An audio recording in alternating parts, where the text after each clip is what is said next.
Welcome to our sales conversation. Today's theme is the selling mindset. And can we achieve emotional exhilaration through selling? Is this idea absurd? Is it an oxymoron? Is it a necessity?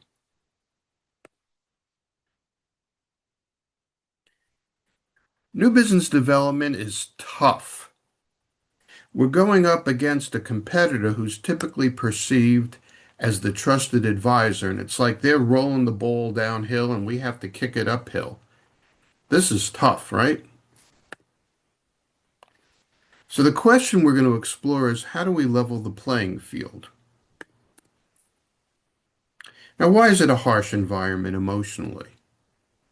Salespeople face rejection, failure, unpredictability, radio silence. Arguably one of the toughest jobs in any company. In general, it's conflict laden. Who wants to deal with conflict laden? And even worse, look at the imagery. What do people think of when they think of salespeople? Willy Loman, the pathetic failure in Death of a Salesman, or maybe those slimy con men in Glengarry Glen Ross. This doesn't nourish an individual. But instead of this kind of imagery, how about thinking about the idea that we're heroes? Salespeople are heroes because what do? They open the closed mind. We don't fight the dragons and classic myths, do we? But we vanquish dragons of the mind. We face buyers who have all kinds of biases. They're complacent, they're lazy. And again, the key here is we open the closed mind. And this is what moves civilization forward, opening the closed mind. This is why we're heroes.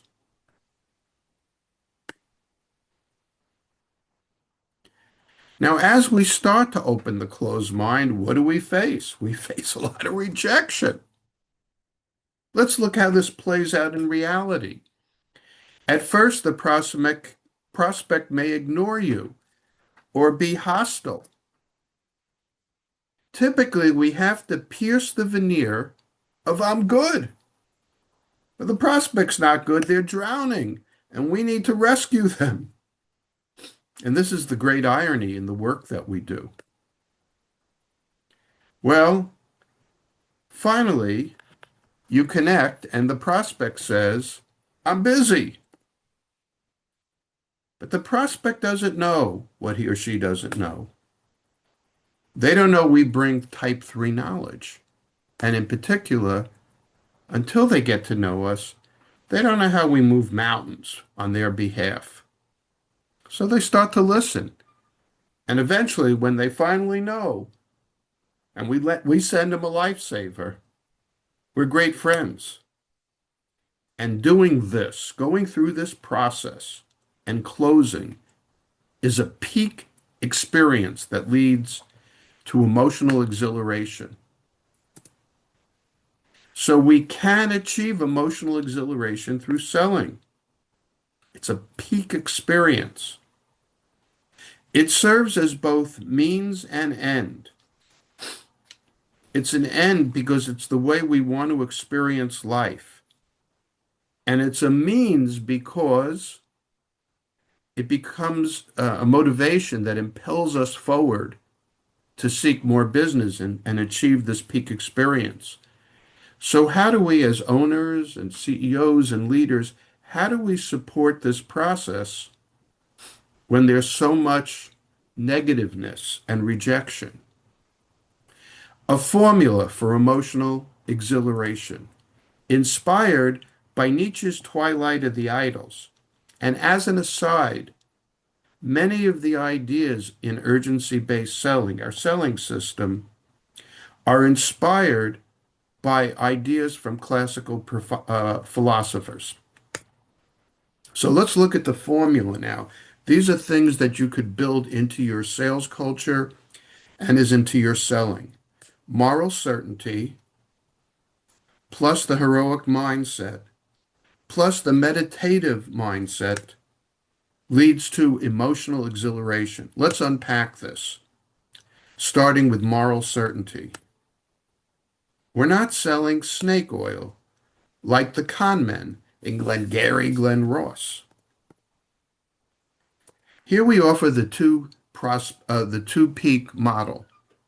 The prospects on a false summit looking down.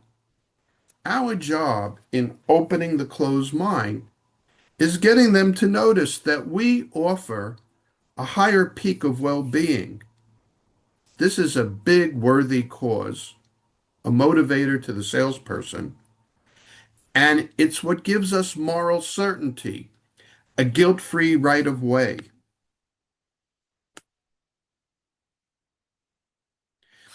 Next, let's look at the heroic mindset. Why should we feel like a hero? You know, the fire-breathing dragons are dragons of the mind, especially opening the closed mind. What makes us a hero is we face uncertainty, rejection, radio silence in opening the closed mind. These are heroic acts. And when they become an everyday affair, we have the heroic mindset on top of moral certainty, the guilt-free right of way. And this is really core to emotional exhilaration. Let's take a moment just to look at the committed position going all in. You know, in competitive selling, very often we're told our price is too high. And, you know, in order to meet the profit objectives, the salesperson needs to defend the price. Whereas the easy way out is to come back and say, look, I did my job. We got to cut, you know, our price 10 or 20%. Now, this is a little bit exceptional, the case I'm about to describe, but this is the mindset we need to foster. So there's a consultant who's selling to a good-sized company, and the owner invites him in. With key executives, they have 3 hours of discussion. And that night, the owner sends an email to the consultant saying, look, I really like what you have to say. We'd like to bring you in maybe, but I need a proposal. Now, the consultant has concluded that this is a price shopper. If he says $1, the buyer's going to say 80 cents or 50 cents. It doesn't matter.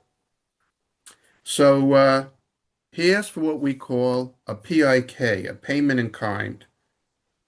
A payment in kind causes the buyer to get more engaged and come closer to wanting to buy your product or service. And it's also a kind of a tell. It shows the salesperson that you are serious and engaged. So the PIK the consultant requests is, would you check some references? And gives 10 references.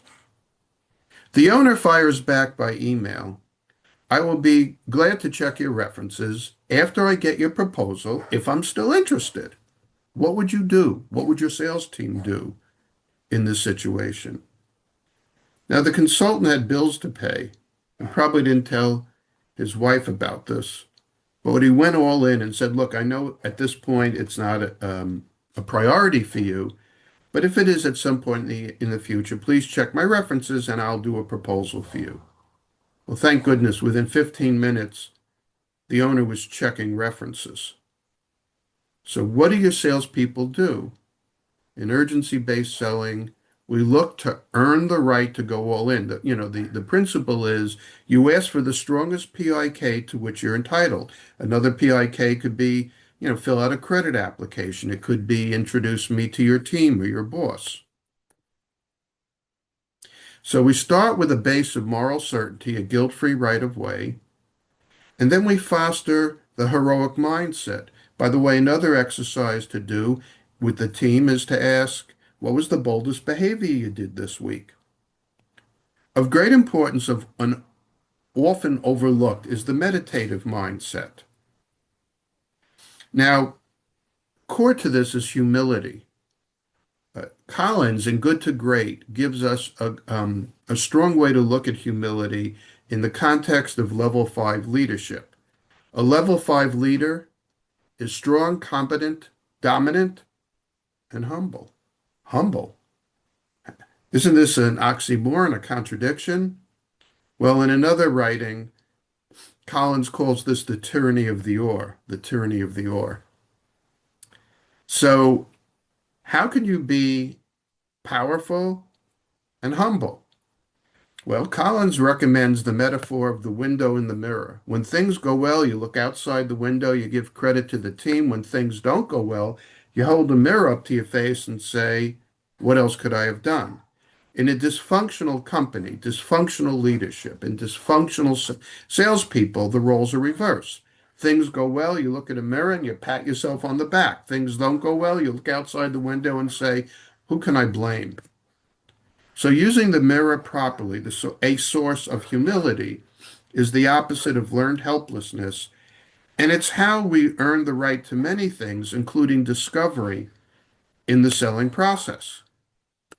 So a key question that we have to ask ourselves is, can we come down off the throne? Are we coachable? Are we humble? Are we self-aware? Can we come down off the throne of habit?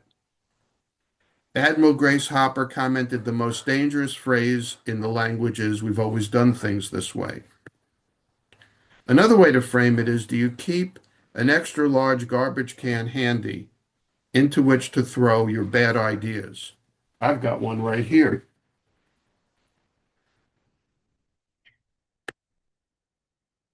So mindset is key here. Another framing for this is the difference between fixed and learning mindset. Fixed mindset, I don't want to change. Change is bad. And if I try something and it didn't work, that's evidence I never should have changed it. Learning mindset is, it's our job to be lifelong learners, right? And when we try new things, we fail sometimes. So this is aligned with level 5 leadership, which is learning mindset. And these ideas, particularly, these ideas come from the book Mindset, the New Psychology of Success by Carol Dweck. So these mindsets are key to achieving emotional exhilaration. What's our conclusion? We can achieve emotional exhilaration through selling. It's a peak experience. It's both means and ends, and it's a way of life. Well, we know that Rome wasn't built in a day, so this is a good time to think about your takeaways. For more information, reach out to us at andyg at urgencybasedselling.net. Thanks for joining us today.